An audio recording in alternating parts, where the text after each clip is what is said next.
भर दुपारी कशाला घराबाहेर पडायचं असं म्हणून तुम्ही पण विकेंडला घर बसल्या बसल्या एखादा मूवी शोधताय तर हा व्हिडिओ आत्ताच स्वतःला शेअर करून ठेवा.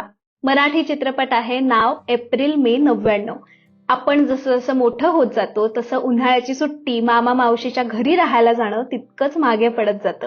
पण हा चित्रपट आपल्याला स्वतःसोबत गावी कोकणात घेऊन जातो. स्टोरी खूपच इंटरेस्टिंग आहे, पण ती तुम्ही स्वतःच बघा. त्याशिवाय हा चित्रपट का बघायचा ते सांगते. पहिलं कारण कोकणातल्या माणसांचा अनुभव घेण्यासाठी, जुन्या काळचं सुख नॉस्टेल्जियासाठी, घर बसल्या सुंदर निसर्ग दृश्य अनुभवण्यासाठी आणि पुन्हा एकदा किशोर वयातलं ते भाबडेपण, त्या तरल निर्मळ भावनांना, मैत्रीतल्या सहजतेला आठवण्यासाठी. चित्रपटातल्या टेक्निकल ऍस्पेक्ट मध्ये तर मला जायचंच नाहीये, सगळं एकदम ऑन पॉइंट आहे. पण एका वाक्यात सांगू तर हा चित्रपट आपल्यातलं मोठं होऊ पाहणारं बालपण जपतो.